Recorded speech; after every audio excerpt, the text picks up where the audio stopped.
Well, hello everybody. I am about to get in the shower. Um,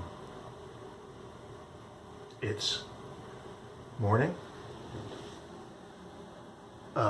It's about 8:30. Um, I did not sleep very well last night. Um, in fact, I had a lot of emotion, and I started to pull my hair. I started to get very obsessive about things and just start to repeat things over and over again. I do that sometimes. Um, by the way, I live with a diagnosis of I've been diagnosed with schizoaffective disorder, which is a fun topic. It's really fascinating. It's really uh, yeah, it's amazing if you if you look at other people's stories, and it's it's fascinating how people can cope with extreme states. I've had extreme states. This is me just going on a ramble. Um, I've had extreme states in my life, extreme states of psychological states. They're pretty indescribable. I mean, I could describe them, obviously, but there's a transcendent quality to them, which is, yeah, it's, I've seen things that other people don't see, you know. In other cultures, I would be maybe a shaman, or be on the road to becoming a shaman or something like that. Uh, it's, to me, that's fascinating. Terence McKenna talks about shamanism and stuff, and it's interesting to me, other cultures, and how other cultures treat the mad, the mentally ill. There's a great book called Mad in America. Well, actually, I haven't read it, but there's anyway. That's a little hobby. That's kind of my hobby is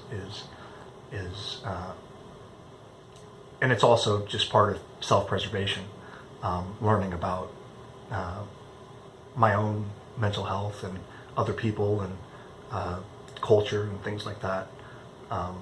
Because if you struggle with, I mean, if you struggle with anything, anyway, I lost my train of thought.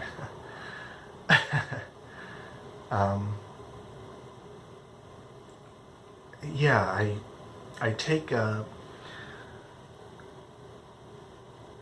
take two medications.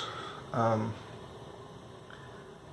Zyprexa, which is a neuroleptic, commonly called an antipsychotic, um, and I take a mood stabilizer, which is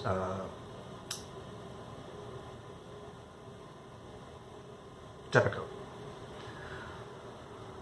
And I've been on, anyway, I won't go off about medication. So, living with this diagnosis, it's, I mean, first it's processing that I'm kind of wired differently than other people. It's just, yeah, which has its, and like everybody,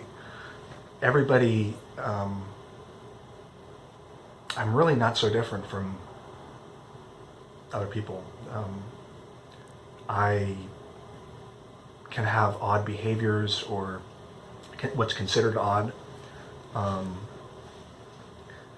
but you know, I just, like everybody else, I just want to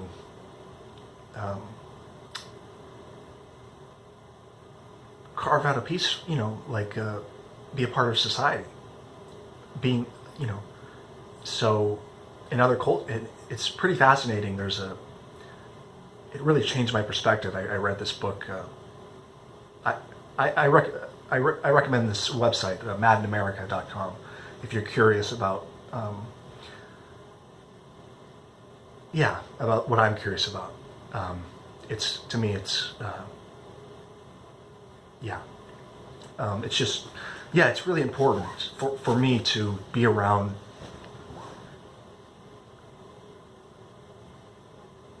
people who have gone what I've gone through, or there's the Hearing Voices Network. I don't hear voices. I've seen things um, that other people don't see. Um, uh, but yeah, it's kind of cliche to say. It's just been said, I mean, a lot of times about stigma, mental health stigma. Um, yeah, I don't know. I'm processing all this stuff. I I've lived with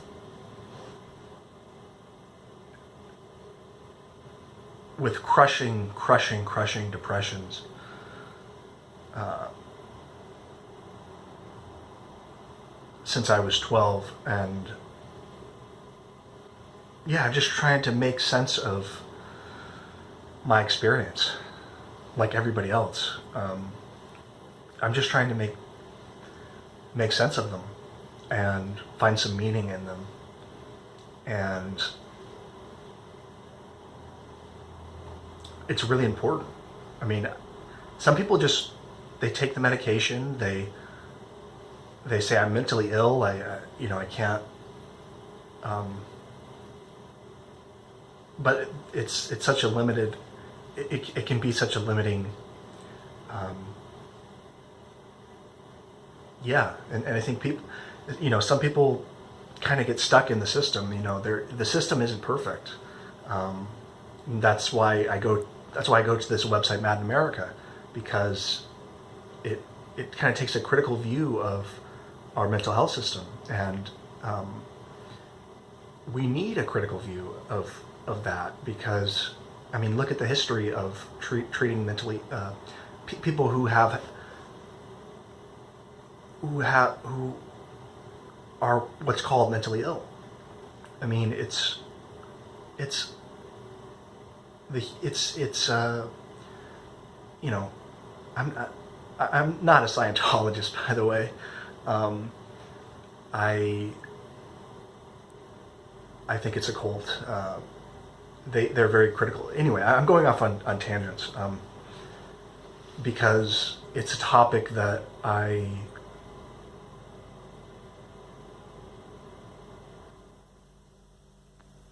it's utterly fascinating to me, and it's also a necessity for me. Like, I've had to learn and I've had to adapt um, to existence. Uh, I feel pain like everybody else, just in different ways, and everybody feels pains in different ways. But there's this shared. I guess I'll end on this note. There's a shared human experience that we're human beings, whether you're a man or a woman. Uh, there's this shared human experience, and it's quite beautiful and it's quite horrific. Um, but I really have to remind myself, I'm a human being. My name's Brian. I was born in whatever 1990, and I would like to get a job. Um, I would like to get married one day. I would like to, yeah, uh, do the people things that people do. They shop and they do things, and I would like to do that too, because I'm here as a human being, and I would like to shop. I shopped yesterday and I got food, and I like to eat food, and I'm going to go do that. I'm going to go eat some food, some nice, not crappy food, healthier stuff, which is nice, because yeah, I've been eating really lots and lots of Ben and Jerry's. So I'll leave on that note. All right, bye.